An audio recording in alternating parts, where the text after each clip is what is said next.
Thanks for coming to our session. Who doesn't want to talk about QAnon at 9 a.m. or whatever time it is, wherever you are. There's no good time to talk about QAnon, really, but here we are. So. I am Jenny Sandlin. I'm a professor at Arizona State University in Tempe, Arizona, and I teach in our master's program, Masters of Social and Cultural Pedagogy. And I research things like public pedagogy and popular culture. And for a while I studied Disney, and now I'm studying I don't know, the sort of weird upside down version of Disney in a way, which is QAnon. It's kind of a cultural phenomenon, right? So that's just a brief intro of me. Y'all can ask me questions later if you want to know more about me. So hi and welcome. And I am Jake Burdick. I'm an associate professor at Purdue University here in lovely West Lafayette, Indiana. I'm actually currently in Lafayette. I'm on the wrong side of the river for the university life, but at my home. I teach in the curriculum studies program here at Purdue, mostly focusing on curriculum theory courses, some qualitative research stuff, narrative inquiry, things like that, and also public pedagogy work. I taught my first section of public pedagogy about a year ago. So one of the things that I like, that Jenny and I have done a lot of work together over the years in public pedagogy, kind of, I think I did everything but the Disney thing, and I even kind of did that a little bit. You wrote me in for a chapter there. So we've done a lot of similar work around these ideas. My work focuses mostly on activism and activists, and how both the kind of concept of activism invokes a certain kind of pedagogy, and how activists learn to become activists and kind of take on something that is often a kind of difficult social role because of something like a calling, whatever, kind of way that they want to talk about. A lot of my dissertation focused on that. And this is the strange space of activism in the current moment. And it wasn't something that I called activism back at the time, but that's kind of something we'll get into as part of this conversation, and what sort of counts as activism and what that means. So, and also I think I'll take this on, Jenny, if you don't mind. This is a kind of loosely organized beginnings of a project. This is a very, I would call it ambitious project that Jenny and I are undertaking. We're both on sabbatical at the same time. We're looking at a pretty large scale deep dive into the QAnon phenomenon.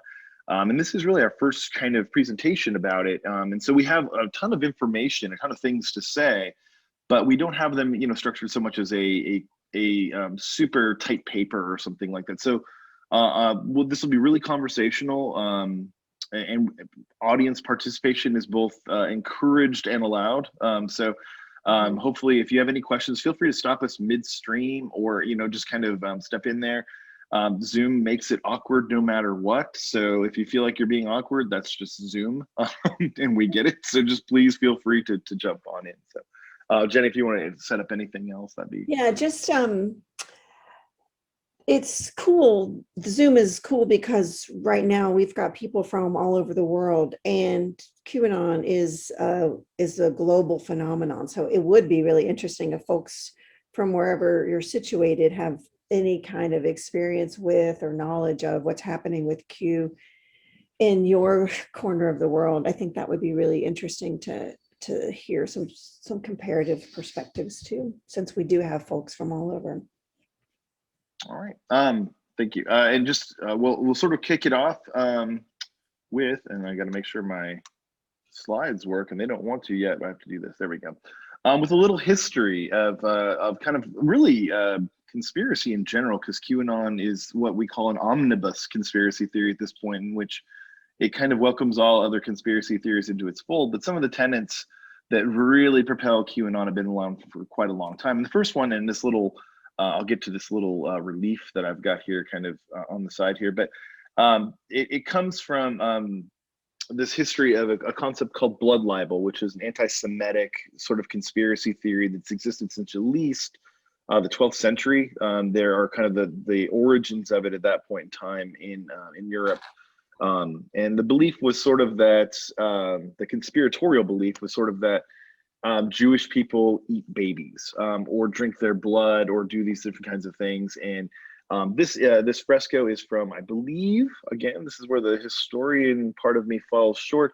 I think this is 17th century. It is in Italy, and this is the purported murder of, I believe, Timothy the Martyr. I'm trying to remember exactly, but Timothy the Martyr was purportedly executed by Jews, which was an unsubstantiated kind of conspiratorial piece.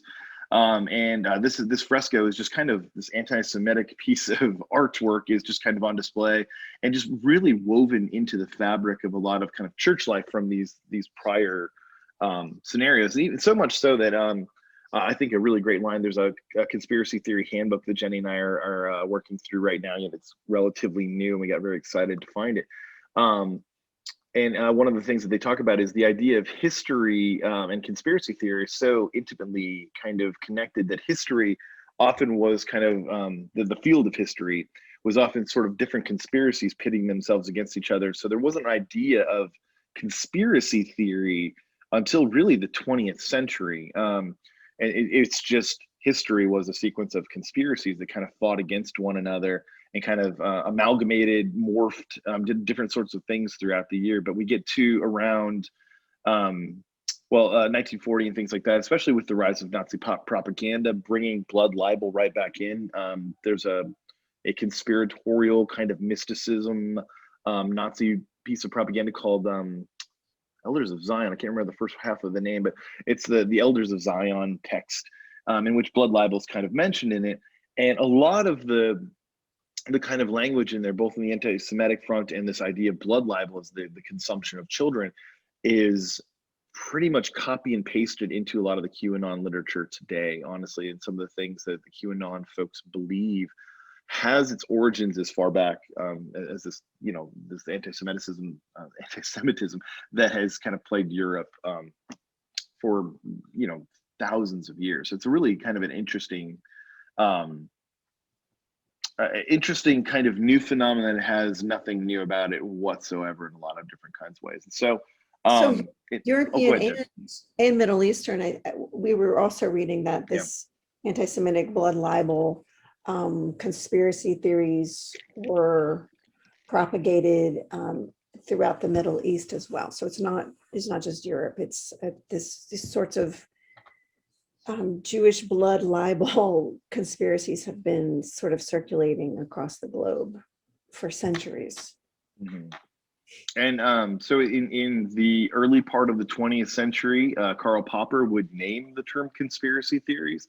I was surprised to learn it was Karl Popper, but it's kind of interesting. And then later on, the time at which conspiracy theories were sort of called out as being more of a fringe element of society came with Hofstadter's 64, again, don't remember dates quite well, 64 essay. So Hofstadter writes this essay and starts to talk about the conspiratorial as a sort of impoverished mode of thinking, that there's a kind of, and Frederick Jameson takes this up, I do that a lot.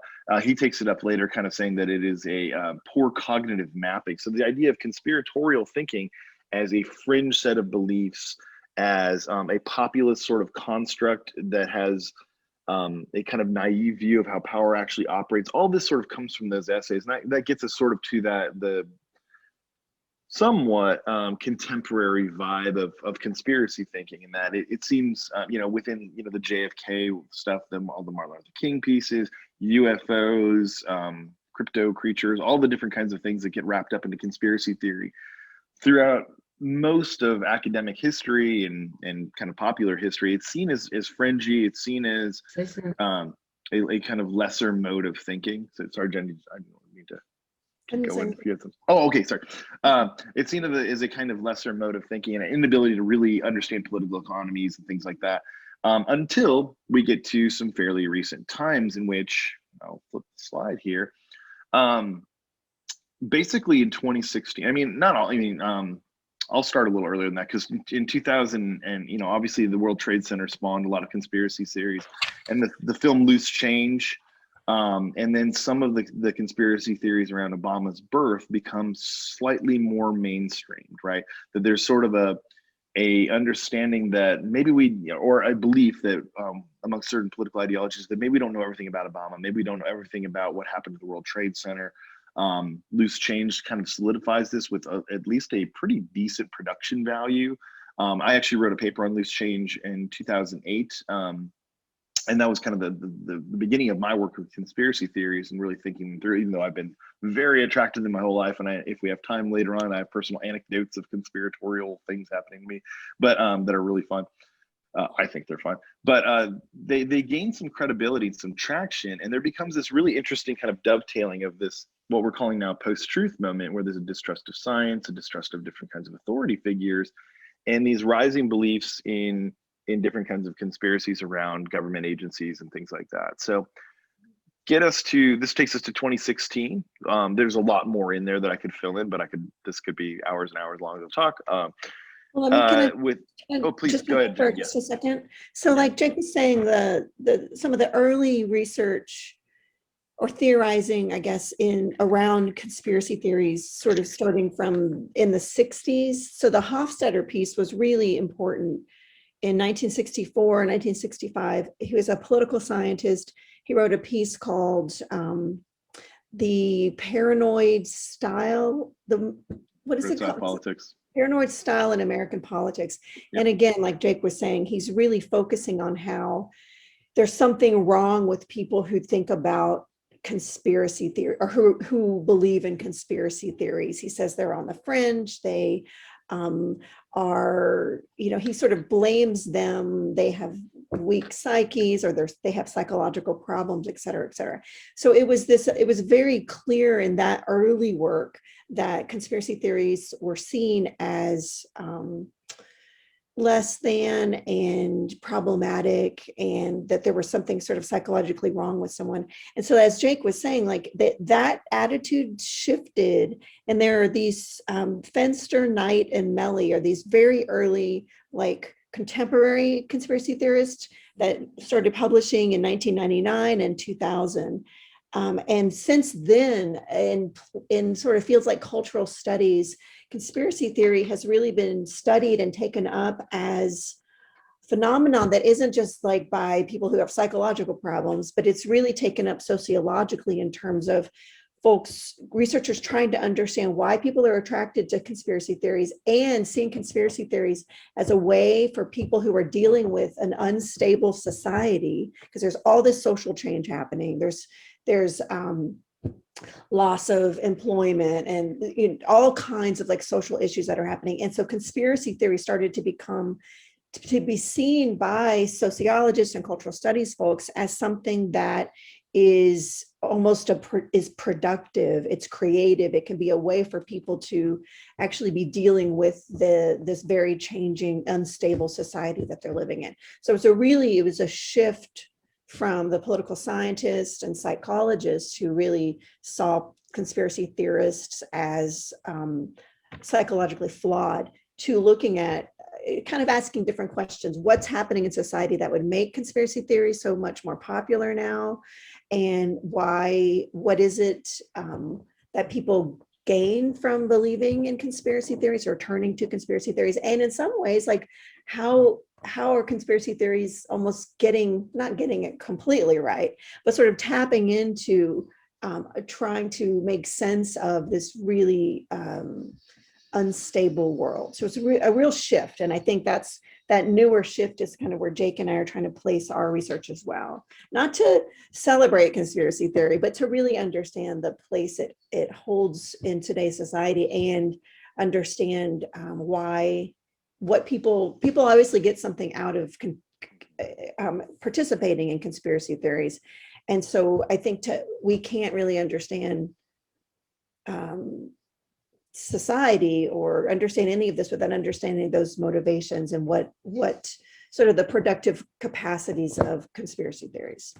So, and then that was actually some of the focus of my 2008 paper, was trying to see, like, look at Loose Change, and we can say maybe this leads to some problematic leaps of logic and things like that, but look at the critical energy going into this. Was kind of like, and I took it from a psychoanalytic space, but the desire to unravel was such a really interesting piece of this. And it seemed to me that if we were to take on the kind of the logic that like Frederick Jameson, I keep doing that, that he thought them all as dupes of kind of these bigger forces, and unable to map. But the thing is, it's the act of mapping and the kind of incessant, relentless mapping. I always get the image of those of you that have seen It's Always Sunny of Charlie making his strange conspiracy maps.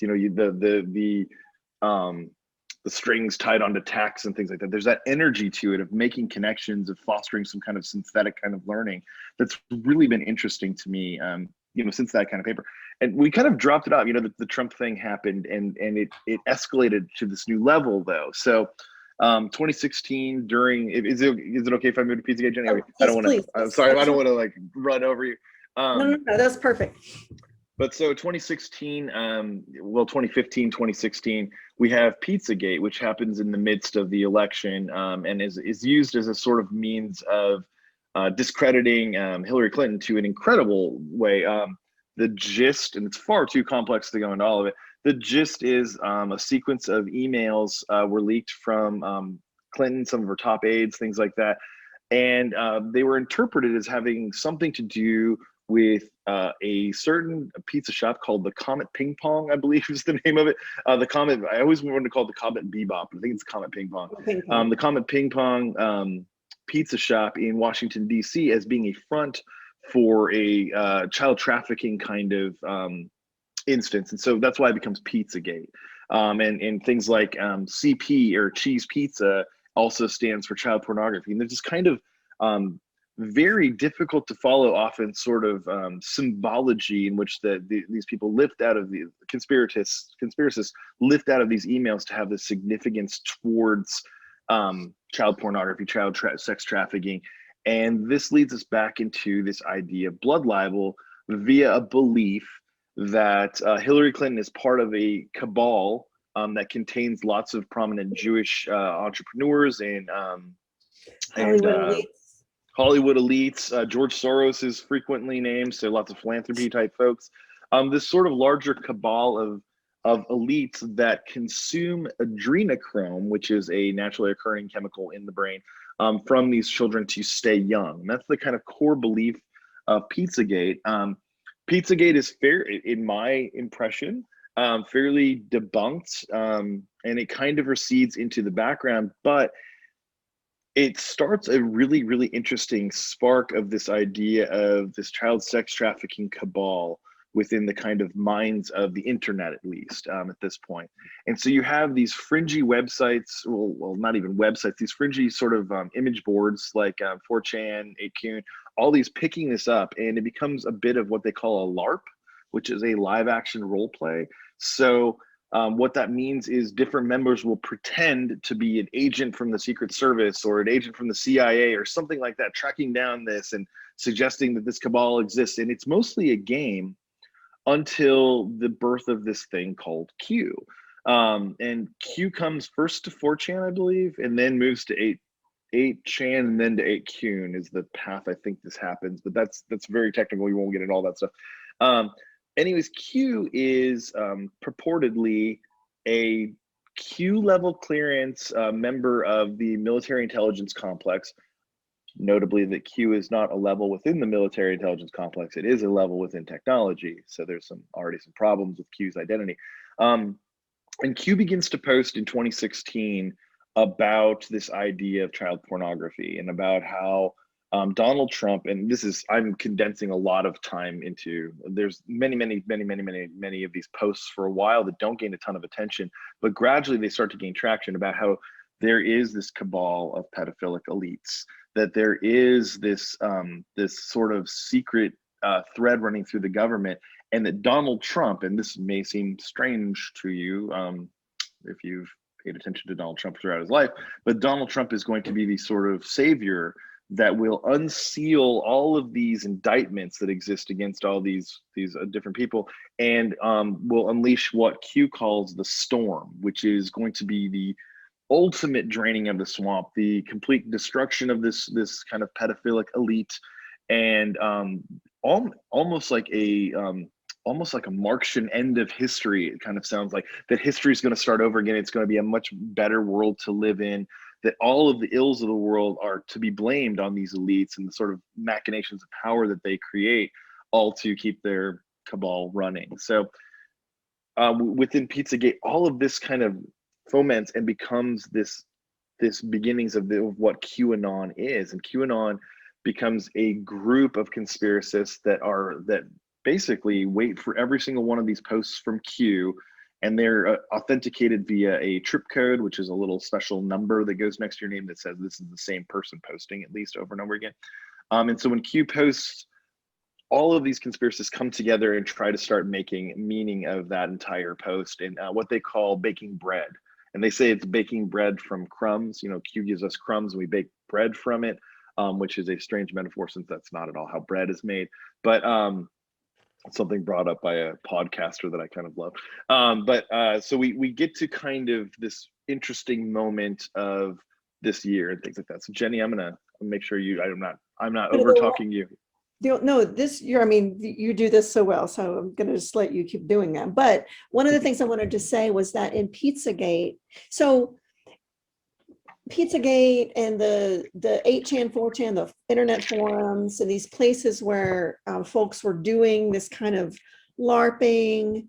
It was this big game. It's like internet trolling. It's all of the stuff that for the most part started only on the forums, and it was people just sort of chatting and learning and doing their own research and all of this. But then when Pizzagate sort of took a turn, when someone, a man, I forget where he was from, but he literally like got in his car. He was so upset about the supposed child trafficking and molestation happening to children in the basement of Comet Ping Pong Pizza, got in his truck with a gun and like went there to DC to the pizza place to try to like free the children from the basement. So he gets there, he realizes the pizza place doesn't have a basement. He ends up actually getting arrested, and he shoots at it as well.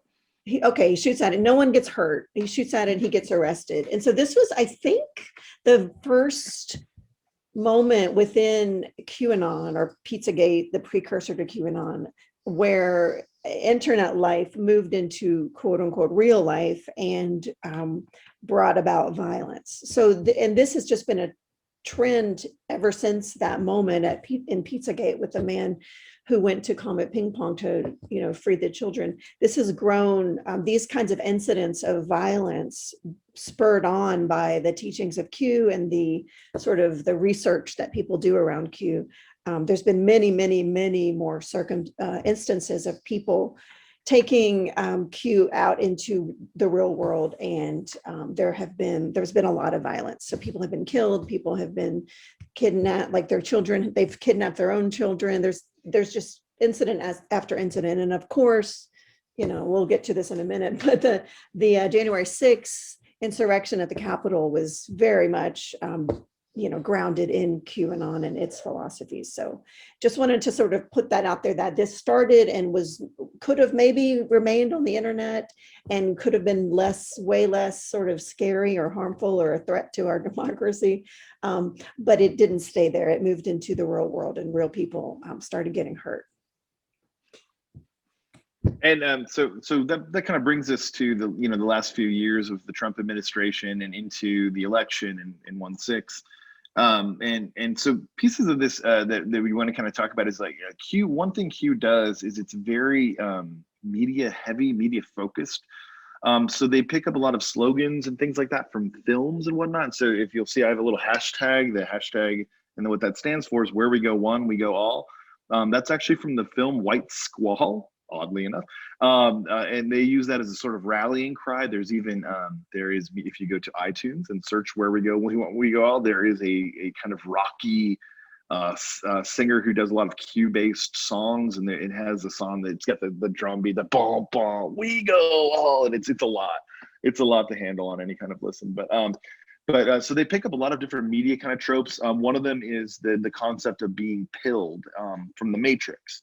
So there's a point in the Matrix in which the character Morpheus offers Neo either the red pill or the blue pill, and the red pill will help you see reality as it is. The blue pill means you go back to sleep.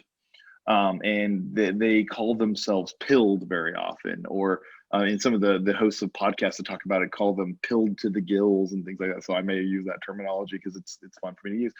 But they take up all these different sort of media pieces, and they also start to bring in other conspiracies and bring them under this sort of Q notion that there's a deep state controlling things. So you see even ideological borders being crossed. So there's a sect of Q currently, or kind of currently, that believes that Robert Kennedy, or JFK Jr. Sorry, JFK Jr. is still alive, and his plane crash was a front because he's going to continue on his father's work of exposing the deep state that he was assassinated for, things like that. So, and the idea that Kennedy and Trump would work together from any kind of political standpoint is absolutely strange to hear.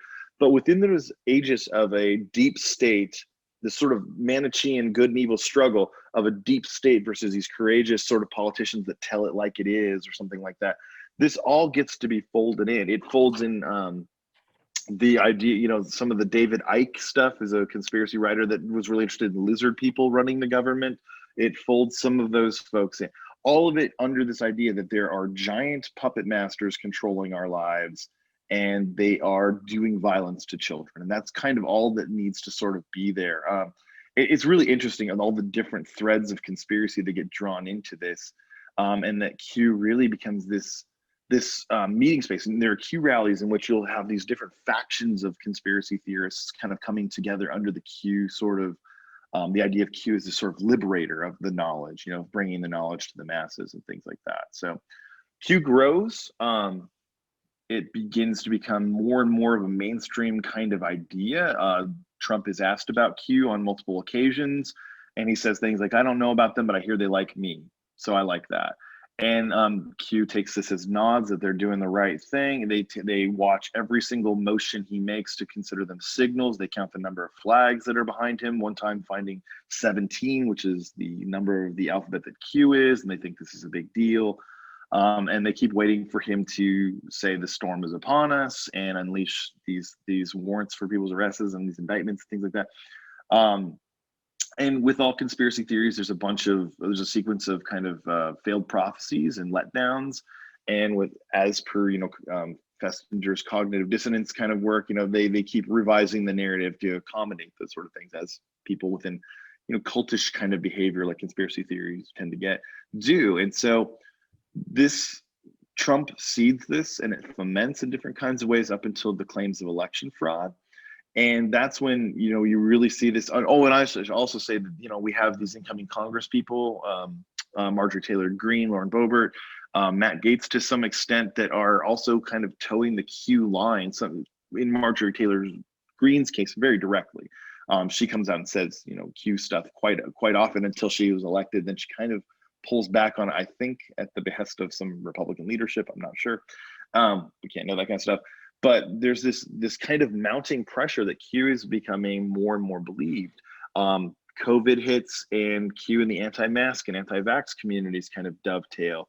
And again, it becomes about this cabal trying to control freedoms, whether the 5G thing, the magnetic thing, all the different kind of pieces, again, all fold into Q.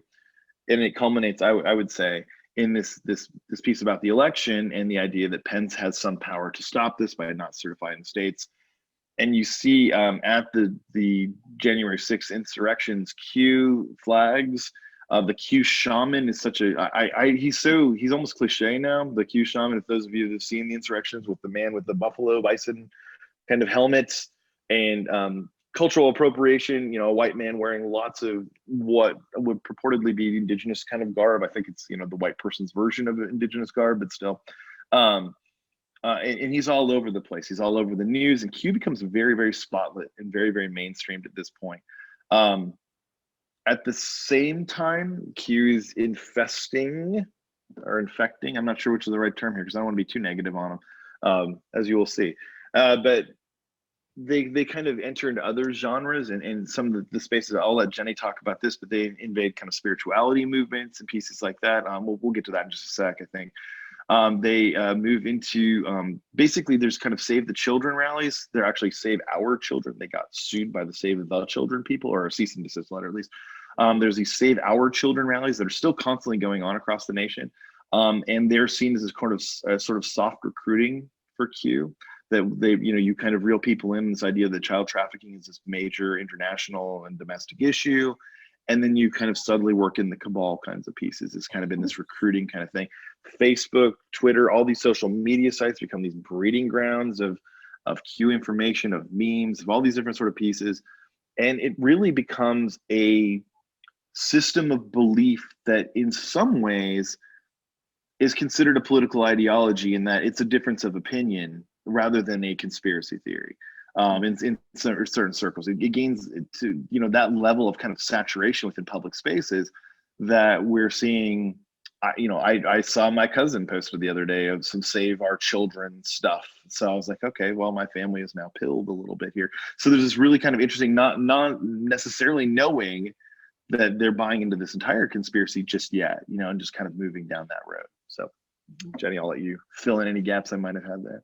No, that was great. I think you mentioned Facebook, Twitter. I also wanted to mention a lot of this spread really quickly on Instagram, with like Instagram mommy bloggers and yoga and spirituality type bloggers, and Instagram influencers, because there's a real overlap now between yoga, the health world, the sort of alternative health and yoga and wellness industries, who have embraced Trump, embraced QAnon, and especially embraced the anti-vax movement that has become part of QAnon as well. And so there's a fascinating podcast about, they call it conspirituality, conspiracy theory meets spirituality. And it's fascinating, the overlaps between those communities that we tend to think of as sort of like liberal, hippie, but in fact are very prone to individualism, libertarianism, these things that made it very ripe for sort of latching on to QAnon. And just an aside, I also have family members who believe that Bill Gates has put a microchip in them if they get vaccinated, and are total anti-vaxxers, et cetera, et cetera. Like this kind of story, I think, is really common for family members and friends, at least here in the United States, sadly. And I think that's a really nice segue, because that kind of brings us to where we start to come in. The academic response kind of starts happening really, the whole, from Pizzagate on, there's been sort of an academic response. And what we've seen kind of over and over again, this still I captured here with the tinfoil hat, is from a kind of online academic newspapery news site kind of thing called The Conversation. And this is really typical of sort of how conspiracy theorists are portrayed within those spaces, is tinfoil hats. I don't know what else to kind of say about it. It's taken up as it looks like a dunce cap. It's someone whose cognitive functioning is lower than the purported people who are providing these academic responses to it. So, and the response, the resounding kind of panacea is more critical thinking in schools. We need to do more critical thinking work. These people do not have the ability to do critical thinking work. And it's not always very well defined what that means. But in terms of, what we've kind of seen is better, sort of more rigorous understanding of media sources, things like that are kind of put forward.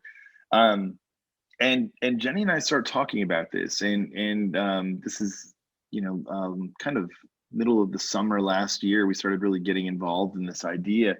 And we started talking about, well, yes, but aren't they doing that? Aren't they being students of critical media literacy? Aren't they kind of reading things quite deeply? They may not have it. Oh, go ahead, sir. Can I just jump in real quick? Yeah. I think one of the things that really started pushing us down this road is did any of y'all watch that film Plandemic that came out? It was this big thing that started getting banned all over YouTube and Facebook, but it was this sort of pro-Q, it was totally pro-Q take on the pandemic. It was called Plandemic, and it was all about how the pandemic is this like conspiracy that's created by the cabal to like make us all sheep and et cetera, et cetera. But the whole beginning of that Plandemic film, I'm watching, Jake and I are like watching it and like, oh my God, this is what we do in our cultural studies classes. It's all critical media literacy. So I was there for like half an hour. I'm like, yep, yes, yes, yes, yes. I was there. I was like, there's no difference between what they're saying about how we should critically analyze media, how, 10 media companies own everything you see that's put out onto the airwaves, like how the corporate interests are all over the media. So it was this moment for us where we're like, what's happening here? Because I'm on board, like up to a point. Then it goes off on some other tangents, obviously. But we started talking about how similar the critical work we do and the critical work cultural studies scholars and critical pedagogy scholars, like how at certain points, there's literally no difference between what we're doing and what they are doing, at least in this pandemic video. So that was kind of the start where we were like, there's something happening here. There's some sort of parallels. And if we just call for more critical thinking, that doesn't seem to be the answer, because that, like in a lot of ways, that's what QAnon is already doing, especially when we recognize our own work in our own sort of methodologies of critique. We recognize them in some of the work that the QAnon people are doing. So I'm just and a lot of what they're railing, and this actually harkened back to when we started to discover this. There was a moment I had when I was doing my doctoral studies, and I was thinking about activism, and I went to an Occupy Phoenix protest, and I actually went to protest as well. And I brought my kids with me. My whole family kind of came with me because I wanted to show them, hey, protest isn't a scary thing. This is our civic function. It's no big deal. But the interesting thing that happened was the Tea Party folks were there as well. And I thought, oh, is this going to be a thing? Or they're going to be, I don't know what's going to happen here. But they actually marched with us under the kind of knowledge that there's something bigger than us that's against us. And I had this weird kind of sense of like, we are doing similar things. We're both critiquing something larger than us that affects our lives too much. In their case, it was big government and their view of what socialism was coming and things like that. And in mine, it was big corporation. And I think what Jenny's saying, we see this really come to this head in terms of method and kind of intent, right? That there's a desire to expose larger power structures that are in some ways covertly controlling the world. And I think that's a very Marxist take. That's a very feminist take. There's a lot of different sort of approved academic responses to critique that do similar things that conspiracy theorists do. And I always, as growing up, I always found myself drawn to these kinds of things because that sense that there's something bigger and controlling us has always been kind of a fixture in sort of the criticality of what I've been doing. So, just look at this poster on my bulletin board. I don't know if you can see it. It's a UFO crash site. Like I've had this thing for. Anyway, yes, me too. Always been really drawn to conspiracy theories. So there's a personal allure as well, and so that kind of starts to bring us to the now. This image I found on the internet was such a gift. This woke with a Q in it. I thought, oh, this is too good. And so we start to really see, and like Butter and Knight say here, there are suggestive parallels between conspiracist modes of interpretation and the work of ideological critique itself. They're kind of getting at exactly what we're talking at. That if you read some of the Q posts, they say, don't trust the mainstream media. We would, I think, within critical spaces, I've said that kind of thing tons of times, that media are corporate owned and thus look out for corporate interests and things like that. They suggest that we do our own research, that we find our own kind of truths and things like that. All of these kind of homologies, across what they do and what we do, all these incredibly close similarities. It's just there's a very radically different kind of premise that we both come from. And Jenny and I start talking about this, but the premise becomes this sort of unassailable truth that is the heart of things. So if you're a Marxist, the heart of it is this unassailable truth that capitalism, I'm going to really oversimplify Marxism pretty bad here. Capitalism bad, you know, that capitalism is this force that's alienating us from our own labor, and thus from each other, and thus from kind of, you know, our kind of cultural spaces that we might be able to occupy. That becomes the unassailable premise for a lot of critical pedagogy work, for a lot of critical theory work, that yeah, this is a thing that is bad, and it kind of starts at the beginning and leads us down this road, and thus it becomes circular reasoning in certain kinds of ways, right? So here's evidence that capitalism's bad because we know capitalism's bad, right? You know, and so that's what critical theory work kind of does. Obviously, there have been challenges in Marx's thought. You know, feminism is one of those, right? So Marx kind of universalizes workers. So feminists say, wait, you know, there's a different experience. You're calling them proletariats. You're not talking about other forms of labor, domestic labor, and things like that, emotional labor. So there's backlashes, but still that unassailable premise exists of capitalism is this heart of bad thing. And I'm not trying to, it's partially my unassailable premise. Their unassailable premise, which sounds very problematic to us, is that there's a secret cabal that eats babies and stays alive with this. And it seems like, you know, this idea of critical thinking, sure, you know, taking on your premises is one big piece of this, but we don't do it that well in academia as well either. You know, there's not a lot of kind of that pushback to the central core premises of, you know, certain things that are kind of these, you know, the sacred cows of academia, or at least critical forms of academia, right? So we start to see this in what we're calling an inverted mirror, that the left hand and the right hand are doing the same thing. Think about a mirror. That there's something really similar, and that completely just poo-pooing this movement as intellectually invalid or something like that neglects the heart of what the conversation's about, and that it's not too different a conversation that we're having, and also that we might be complicit as educators, as people promoting kind of critical modes of being in fostering some of this. And there was a really great book, McIntyre, on post-truth, in which he kind of calls out like, hey, we're the ones that wanted postmodernism, and we wanted nothing to have meaning, that it was a solid truth. And now we're kind of mad that we got what we wanted because no one's listening to science anymore. So what do you know, like we're implicated in this in some kinds of ways.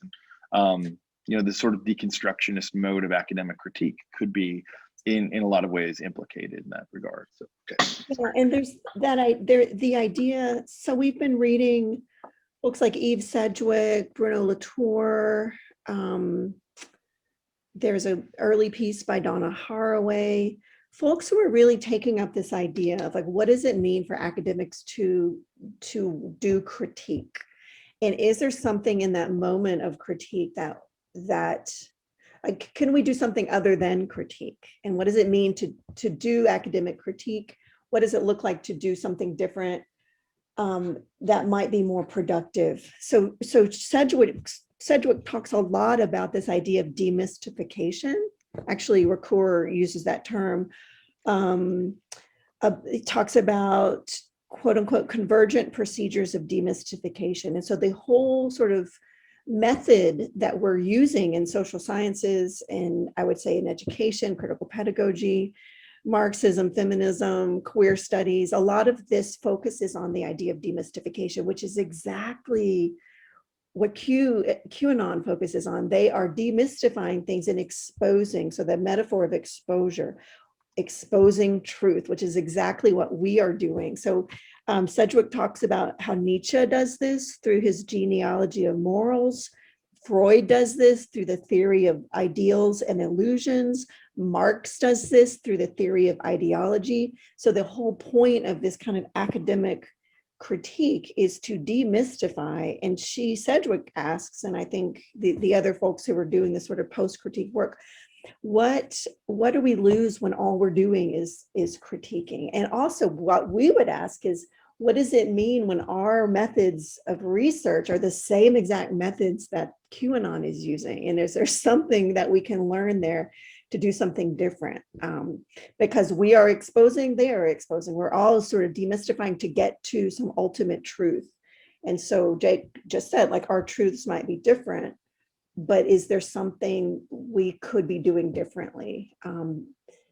And I think that, I mean, that's the question for us. And that's what we're working on in this project. Like, how do we move beyond critique, and how do we sort of think through and sort of problematize our own work because we're seeing QAnon doing the same exact things. And so if they're using the same tools as we are, like maybe it's time for some new tools. Robin, I saw you unmuted. Did you have a question? If you didn't, I'm sorry to put you on the spot. It just seemed to me, sorry, that there is something really resonant about one of Václavic's communication axioms, which is we respond to the communication procedures of our partners.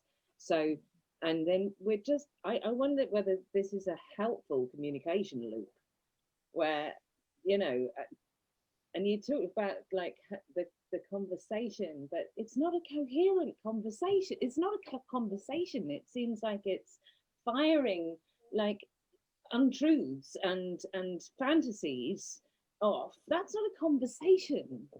Mm-hmm. I don't know. I think that you're right, and I hope I don't get struck down at this very moment, but I would say that is problematic. And also that sounds a lot like what Henry Giroux does. We don't have conversation, like critical, maybe I shouldn't put him on the spot, but he's just someone who's so on the forefront of like all of these sort of media interviews. And he too, like maybe his lobs are more coherent, but he also, I do not think well, some critical pedagogues also aren't having conversations, right? So like what can we do differently to actually have dialogue, community, communing, something that isn't just the expert unveiling truths for other people, because that's not a conversation. That I think you're absolutely right. And I think we would critique QAnon for that, but we're also trying to critique a lot of academic critical work for the same kind of thing.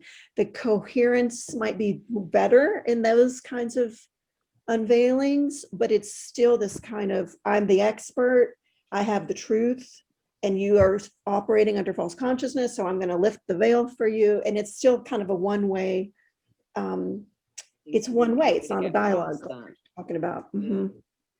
Yeah.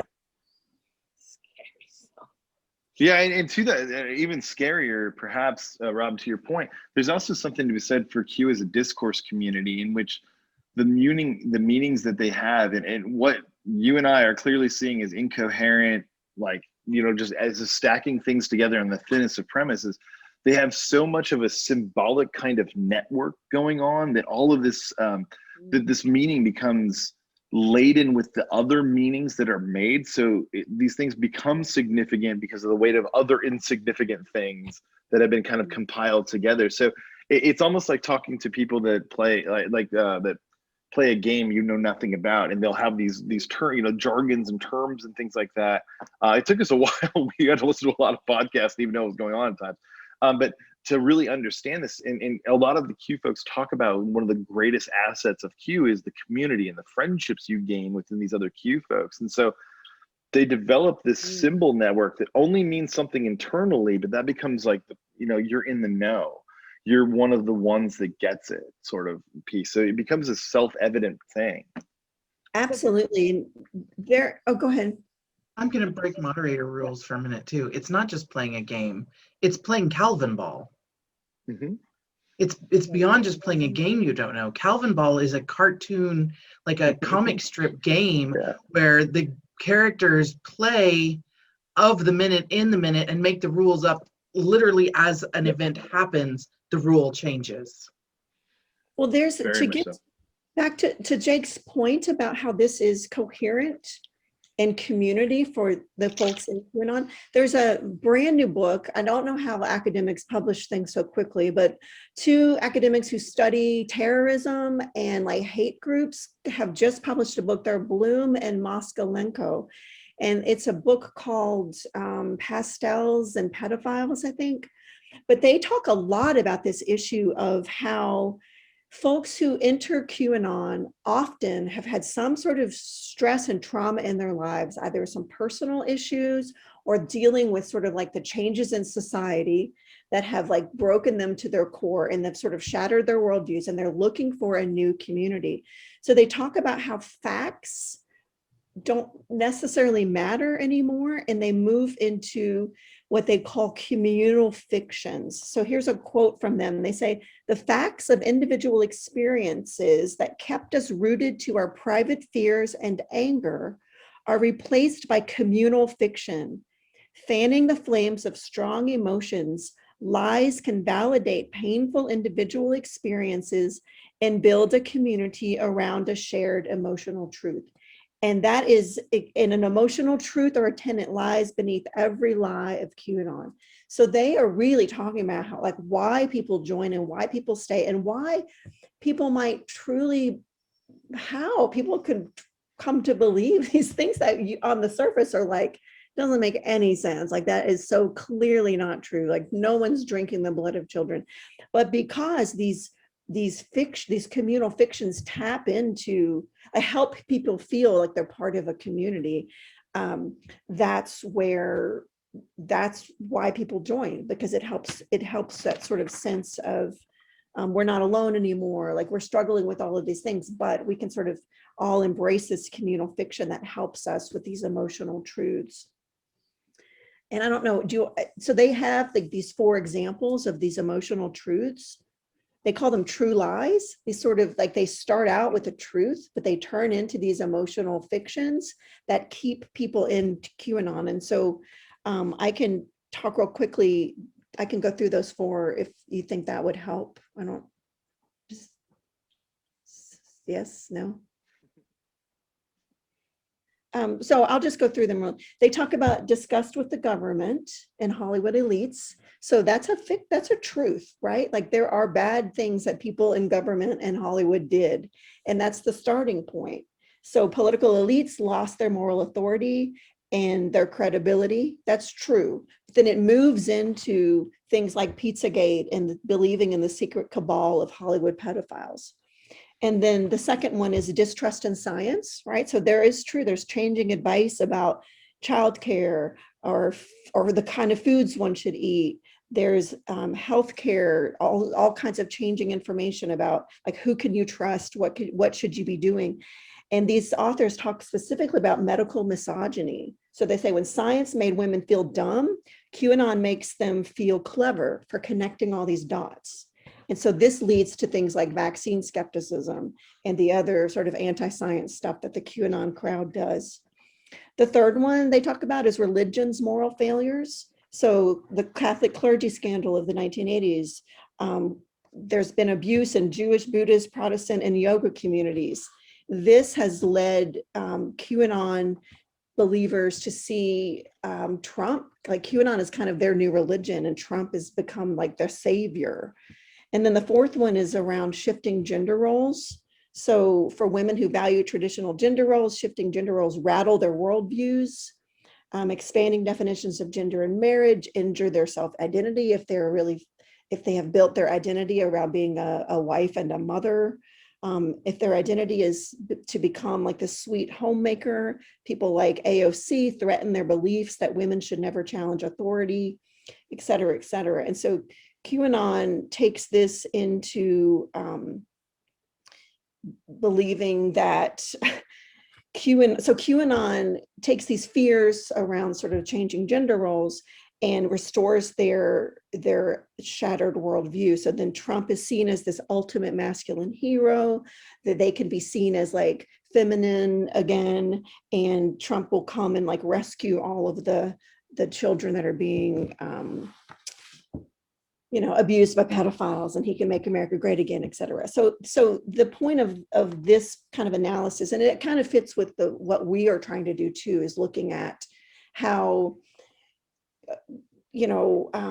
academic beliefs or like truths can be then sort of distorted into this other way of, there's sort of these parallel beliefs between like things that are actually true, like Hollywood elites, distrust in science, like things we should believe, but then how QAnon sort of takes them and shifts them into this kind of parallel universe where there's all of these fictions that folks communally believe.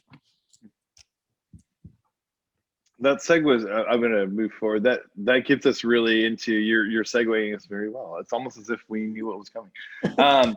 But so Jenny and I started really thinking this through and really talking about this idea of conspiracy. This is the Matrix scene of which pill you will take, but the red pill being the truth of things, and really starting to think this through as a pedagogical kind of force in that kind of way, and that it teaches us a certain kind of alignment towards information, a certain kind of alignment towards truth, a certain kind of alignment towards politics versus to our role in the world. And you see a lot of the Q people. I have a point of something you said about Hollywood elites that I want to get to in a second, but a lot of the Q people kind of turning to this, saying that they feel empowered, they feel woke. To this, they feel like they can actually affect change in the world. So there's this really kind of strong identity piece associated with Q in particular, that when you become an Anon, which is kind of their name for each other, you enter into a community space of like-minded individuals doing the same kind of work, believing the same kinds of things. And so it becomes that very group thinky kind of feel in which all of those displeasures that, with the satisfactions of the world that Jenny was kind of talking about, become a kind of, this becomes a support network in a lot of ways, and a space where it's all confirmed because other people are experiencing this too. And again, paralleling kind of academic thought, John Dewey, phenomenology, your experience of the world is often more important than the truth of it. I say this in my research classes quite a bit. When I talk about narrative research, it doesn't matter if the story is true. It matters if it's told to you, because that means something to the person. So there's something really interesting going on there. The Hollywood thing I want to say is a lot of the Instagram influencers are LA based, and they are there's speculation that there's knowledge they're all kind of they're like DJs and stuff, and they're failed actors, and so a lot of this resentment towards Hollywood is brewing from this "I didn't make it" kind of vibe. That's kind of speculative. I haven't seen any actual data on that, but podcasters talking about these kind of things talk about that quite a bit. So go ahead. So moving forward with this, Jenny and I like two things a lot: horror type stuff and metaphors. And so we started to see all of these things that Q is doing and its parallels to things like, critical theory, or at least critical media literacy. It's parallels, and we'll talk about all these examples really shortly, parallels to things like feminism. You saw, those of you during the pandemic that happened to see the "my body, my choice" rhetoric coming from a camp that tends to not use that kind of rhetoric, right? So the right said "my body, my choice" regarding mask usage and vaccinations and things like that. All these different sort of forms that are just like what we do, and the metaphor we came to from Stranger Things, but they're upside down. It's the upside down of sort of critical thinking. It's the upside down of critical pedagogy. It's the upside down of feminism, where it looks and acts the same, but there's something off. There's something that, it starts from that divergent premise of something else that is really, really strange. I have a loud noise happening in my background. I apologize if you can hear that. I am stopping it right now. Let Jenny, if you take over a second, let me just mute myself because this is really loud. Yes, so we're using that metaphor of the upside down because the Q, in a lot of ways, the Q universe is sort of, in the kinds of ideas that they are discussing, like Jake was just saying, critical media literacy, this kind of interesting version of feminism, this interesting version of almost like embodiment and affect theory, "my body, my choice." It is kind of like in Stranger Things, there's like this world up here that everyone sort of sees as like the regular world. And then there's this whole parallel universe like underneath. And so we think that's a interesting metaphor to sort of think about these two parallel worlds that we're living in right now that kind of look similar, but are obviously different, but take up some of the same ideas and some of the same methodologies. And so going through this, sorry about that. I have a vacuum scheduled to go, and I was like, oh yeah, I didn't turn that off. So it's like a little robot vacuum in the back. Speaking of conspiracy. So we have sort of these 4 moments that we're just going to kind of briefly go through, recognizing that I want to have some time for questions and answers. We are talking a lot, but this idea of critical media literacy, and I use this image to kind of suggest this, the kind of the pastel Q kind of world, like the housewives for Q, but this idea that, you know, traditional values, we need to see through this, and see, it's just such an interesting kind of thing where critical media literacy tools are used to really assail what comes from the mainstream media. They're looking for the sources that things come from. They're looking for the owners of companies like the Washington Post, you know, that post unfavorable Trump opinions and things like that. They're doing the work we're looking for. They're following the money trails. They're doing all these different kinds of things. But again, it has this premise. It starts off to that if you follow the trail, the answer is already known, and they're looking for more questions. Is essentially what's going on. The answer is the pedophilic elite folks, you know, the cabal exists and they're doing these things, and they keep doing this work of mounting evidence to kind of prove that truth again, or that unassailable sort of premise again and again and again, and show more of the connections, show more of this kind of awakening to that's another word they use, the great awakening, that we all wake up to the reality of our world. And it's this kind of pedophilic thing, and again, it just kind of follows suit with the exact kind of premises. We've talked about this quite a bit, so I don't want to go too deep in it, but these kind of premises of critical media literacy and things like that. So Jenny, if you want to add anything here. Just again, going back to the Eve Sedgwick piece I was reading recently, she talks about paranoid reading, and she's talking here not just about people who believe in conspiracy theories and the way that they read texts, but also academic work. So Nietzsche, Freud, Marx, you know, these people do paranoid readings. And so she talks about how paranoid readings are anticipatory. And she lists a whole bunch of things that describe paranoid reading, but one of them is this idea that it's anticipatory, and one is that it places its faith in exposure. Like I already talked about, the kind of demystification, exposing truths, but this idea that paranoid readings are anticipatory goes along with some of the stuff Jake was just saying, that there are no surprises. Everything is already sort of set out, and so we in paranoid reading, either academic or conspiracy theory, it's always trying to stay sort of one step ahead. There can be no surprises because you're already sort of anticipating every sort of thing that has happened. And critical media literacy here and QAnon in general do that so well. They try to like make you understand all the connections of everything, so that there's never really, like, the truth's already known. It's just your job to sort of show other people that. So I thought that kind of, some of the things Jake was just saying about the critical media literacy goes along really well with Sedgwick's explanation of paranoid readings as anticipatory. The feminist moment, and I cheated a little bit here because one of these is actually race, but I took 3 tweets from Marjorie Taylor Greene to kind of show this. She's a kind of she is a representative from Georgia that is currently serving. She made a lot of headlines already this year, being kicked off of committees and different kinds of things, harassing other White House, harassing her colleagues and staff around not White House, congressional. Anyways, but you know, the tweets we have here, the two, the center and the right tweet here, you know, unbelievable, what an unprofessional embarrassment. I can't believe my female colleagues are exposed to this. He should apologize, referring to Brian Mast. Congress needs to get to work in person, in professional attire, in pants.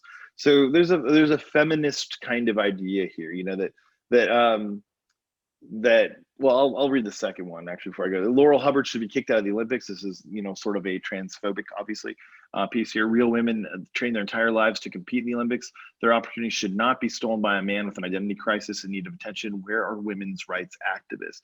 This coming from a very far right individual that is anti-abortion, anti a lot of different things that we consider women's rights issues, but she's calling for women's rights. So this is what we mean, like, that there's a feminist agency within this, but only if it serves this kind of Q end, right? So there's a feminism because you can't shut down women's voices, but those women's voices are actively saying things that ultimately shut down women's voices. So there's a kind of ironic twist to the kind of feminism. That was the one on the far left there. I just thought was fascinating.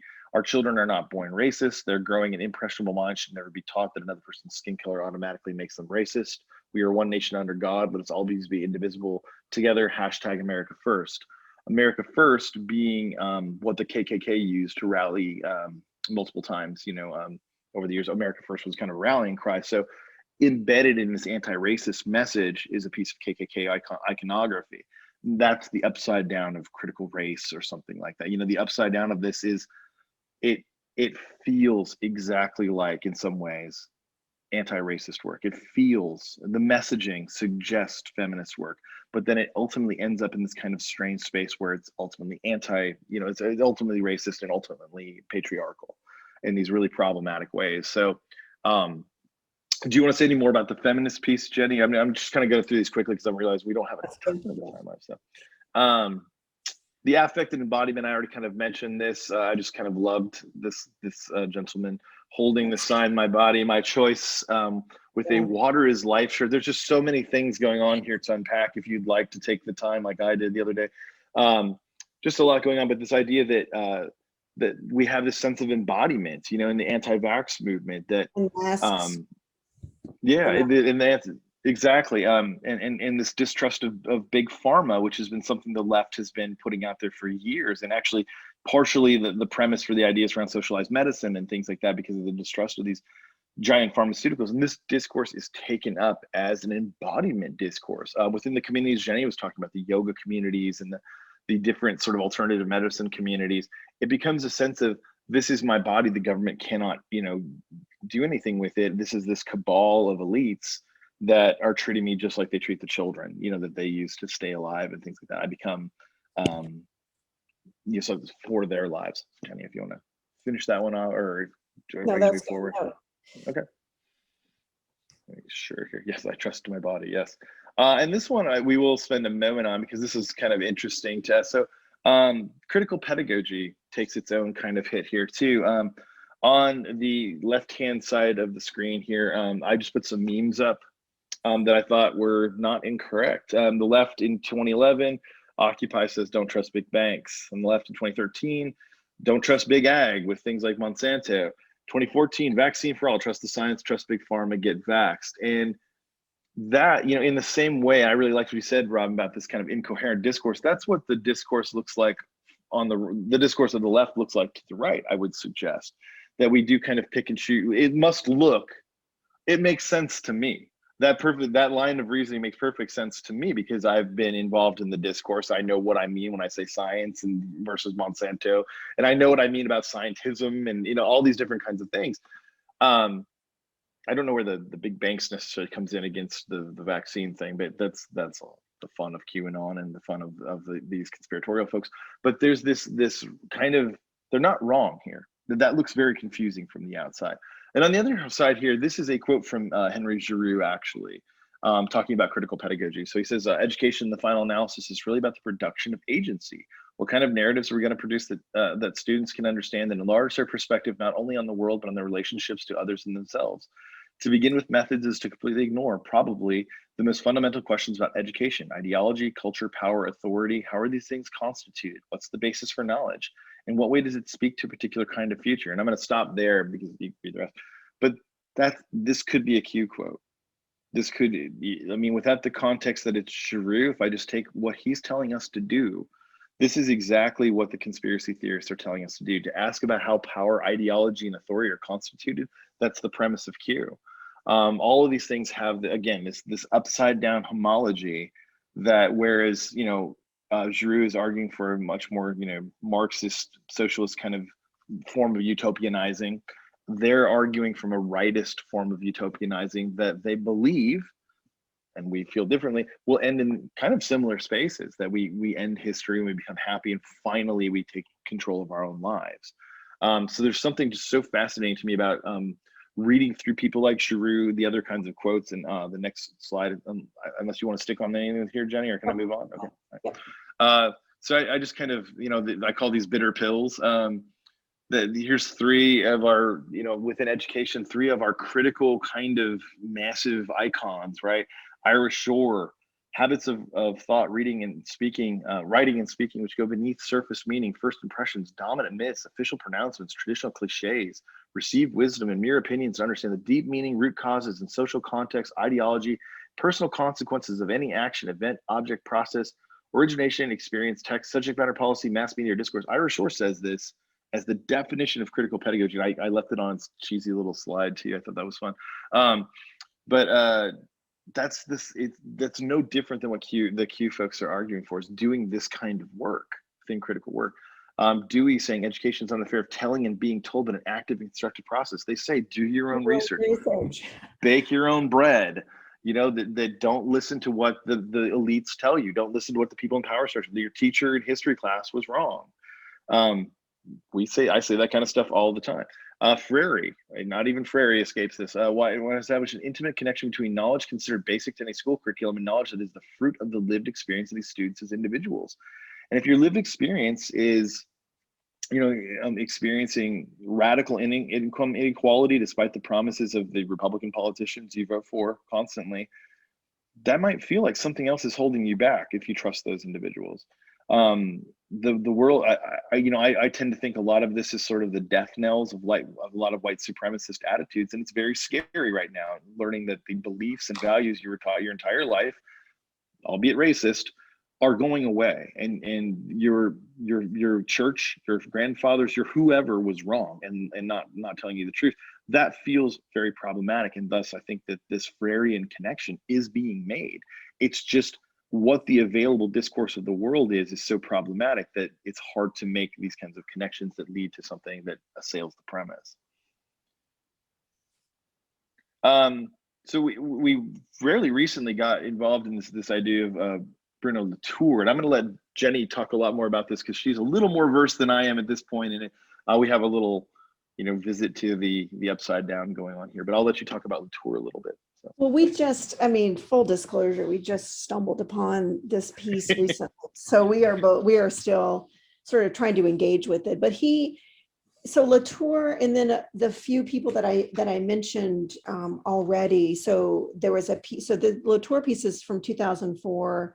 The Sedgwick piece is from like 1996. The Donna Haraway piece is from the mid 1980s. And so there's been a tradition, and these are just three of the folks, Latour, Sedgwick, and Haraway. It's also been taken up much more recently by some more folks in literature and English, this sort of idea of post-critique. And so Sedgwick and Latour and Haraway are all sort of trying to problematize, like, what is it that we're doing? We've already kind of talked through some of this, but how do we do something different in the critical academy when critique is really only it's become about sort of knocking things down, deconstructing things? Is there something that we could be doing that is more productive? And so Latour talks about matters of fact versus matters of concern. And so we're still working through what those things are exactly, but matters of concern. So he talks about how we can't really focus too much more on facts, because facts have to do with people and events and communities. And so we really need to be focusing more broadly and maybe creating these kinds of conversations that I think Robin was talking about. Sedgwick comes upon this idea of, so she contrasts paranoid readings that are the conspiracy theories and the things like Freud and Marx and Nietzsche with what she calls reparative reading. So she's really she and Latour, they're trying to help us think through something beyond critique or something different than critique. So in her sense, a reparative reading, instead of it being focusing on negative effects, focusing on exposure, focusing on deconstruction and demystification, which would be the paranoid style, reparative readings are additive, accretive, attuned to surprise, open to hope, contingent, focusing on possibility. So she's, I think all of this work that's trying to sort of push past or critique and try to help us do something different is focusing more on dialogue, community, things that are productive and not necessarily only deconstructive. And so again, like this is the piece that we are currently reading through, and Jake and I will begin to sort of put all of these pieces together and come up with our own ideas around like what would that look like, what's a post-critique world where we're trying to sort of work around, speak to QAnon, like what would that look like? Because clearly just saying do more critical pedagogy, do more critical thinking, like that is not, we think that at least isn't the answer. So we're like, part of our whole project over the next 6 months is to figure out, well, what does that look like? And we believe that Latour and Sedgwick and these folks who are doing this post-critique work have something there to help us. And I'm sorry, but right now we can't say exactly what that's going to look like for us. But I do feel like thinking about production versus deconstruction, thinking about adding surprise, hope, contingency versus deconstructing and negatively breaking down. I think those metaphors, those ideas are very vague right now, but I think they hold some sort of promise for us. So that's kind of all I can say about that right now. Yeah, I'm going to move kind of quickly through some of to this next slide a little bit. Actually, I can stop here because I think this is what we're getting at. Yep. The piece, coming at it from a psychoanalytic angle, it becomes less about, how incoherent they're met, because they are incoherent, you're not wrong. It becomes less about how incoherent these messages are and less about how, kind of wrong-headed folks are maybe about the world, but rather more interesting to me is what's the thing behind the thing you want? What's really driving this? Because I don't really, if people are so concerned with, issues concerning children, then why don't they care about child labor laws or other things? Like it's okay, like we can attack the pedophiles, but if we just exploit the children for all their lives and they die in a factory, that's fine. So it doesn't seem to be about that ultimately. It doesn't seem, and when that question has been posed, because actually the child trafficking numbers are greatly influenced by just how many labor exploitation kind of things are happening in the world. But to me, there's something beyond that. There's a desire for something, and part of our work is to do some narrative work around people who have gotten out. They're called QAnon casualties. People who have gotten out of this kind of cycle kind of understand what is the allure, what's the thing behind the desire, what's the thing in the desire that's driving it.